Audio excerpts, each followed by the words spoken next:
is going to talk about The Gift, and its objective is to inspire.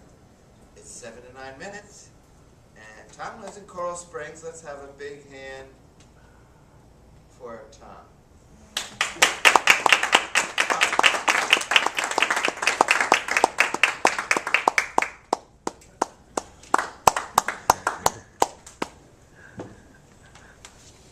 The Harrison family lived in Texas. I forgot the name of the town.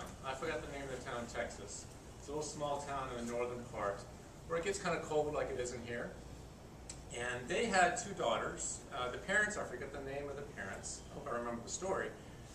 But the 2 daughters' names were Courtney, who was 5 years old, and Julie, who was about 18 or 19 years old.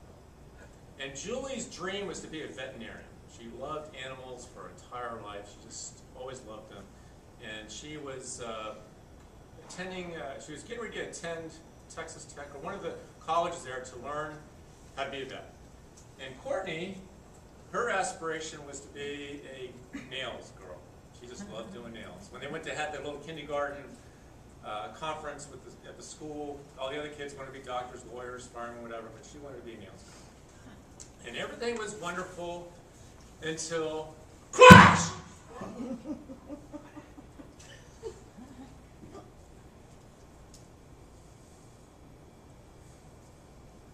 Mr. Toastmaster, fellow Toastmasters, and distinguished guests. I heard this story about 2 decades ago, and it really inspired me. And hopefully it will inspire you as well. That crash ended the life of Courtney's and Julie's parents.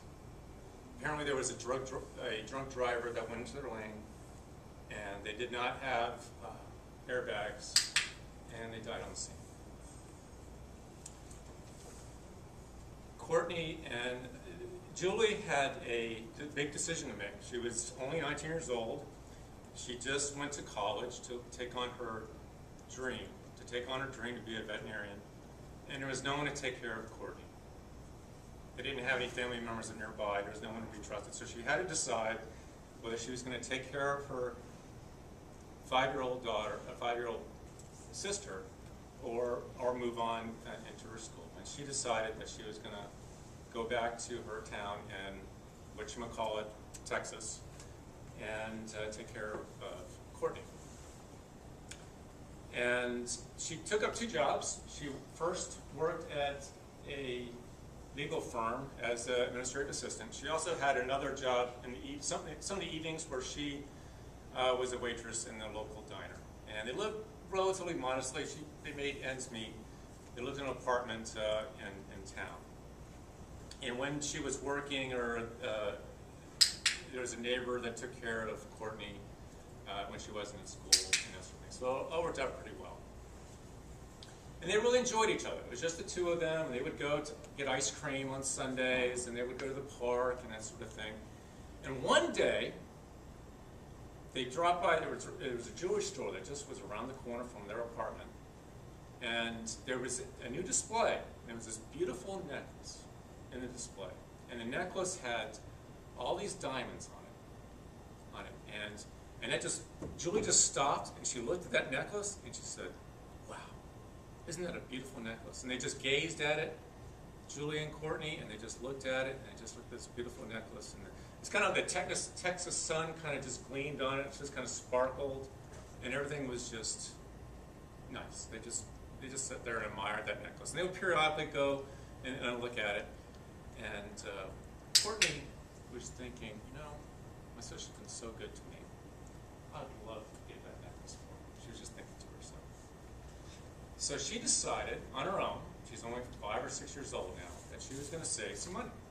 She was going to earn money at their friend's house that watched her when her sister was at work, sweeping floors, or their neighbor's house, or she was going to save her lunch money. But whatever it took to try to get that necklace for her older sister, Julie. Months went by, and around Christmas Eve, she took all of her money, and she went to the jewelry store. And it was a very busy time, as you can imagine. The jewelry store just on Christmas Eve. Places packed, there's a lot of people wanting to get these last minute gifts. And she put all the money up on the table, those crumpled little dollar bills and the little coins, and she looked at the store owner and says, $74.65, $74.65. I want the necklace in the window, $74.65. And the store owner was like, what is she talking about? And and everybody's trying to get the store owner's attention, but finally she looked at Courtney and says, may I help you? And she repeated, $75.64. I want the necklace in the window, $75.64. And she said, well, show me the necklace. So they walk over to the necklace in the window, and she pointed to the diamond necklace in the window. And Courtney began telling the story about what Julie did for her, and about the parents dying, and how much fun they have, and how much she admired Julie. And she went on and on and on and on with all this excitement about her sister. And finally, when she got exhausted, after just telling her story for about 5 minutes, the store owner looked at her, and knowing that the $75.64 doesn't put a dent in the price of that necklace, she finally looked over at Courtney and said, would you like that gift wrapped? And the store was really busy, and she just took the time with Courtney, and they wrapped it together. And she picked out the bow, and she got her gift, and Courtney went off on her day, and that was Christmas Eve. And the next morning, since they lived so modestly, they had Julie was able to get a couple presents for Courtney, and Courtney got up and she opened up a couple of her gifts, and Julie was drinking her coffee, thought that was it. And Courtney got up and she ran back in her room, and she came back with all this excitement, and she gave Julie her gift. And Julie was a little puzzled. She didn't know what to do with this, so she just opened it up, and she saw the necklace that she's admired for months. And she ran into the bathroom, and she put it on so she could see in the mirror. And of course, it's not a full-length mirror. She has to kind of look around. And she went and got her best dress. She went in a couple dresses. She got her best dress on. She kind of looked in the mirror, and she kind of adjusted. And she was smiling, and she was kind of playing with the mirror. Whatever. I'm not really good at that, but you get the idea. You get the idea. So she was looking at that. And then she heard this little voice next to her saying, isn't it the most beautiful necklace you ever saw? And at that moment, Julie's smile and her excitement, she became very quiet, because she realized there was something that just wasn't quite right here. And she started to ask Courtney where she got it. How did she get it? And she started asking all these questions, and she really didn't feel like she was getting a straight answer, but she knew something wasn't right.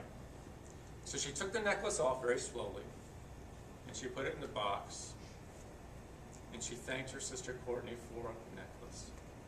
And the next day, the day after Christmas Eve, the store was again busy, but Julie went back to the store, and she finally got the attention of the store owner.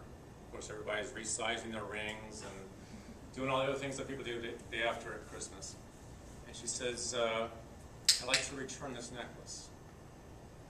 And the store owner said, well, why do you want to return the necklace? Is there anything wrong with it? Is it broken? No, it's fine. There must be a mistake. This is not for me.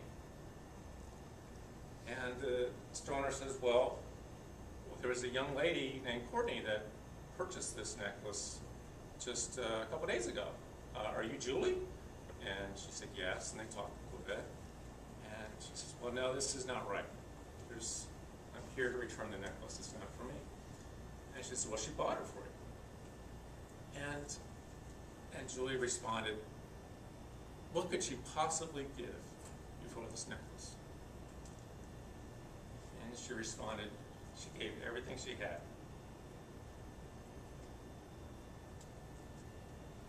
Julie took a little while for her to process what happened, but she embraced the store owner, accepted the gift, and moved on.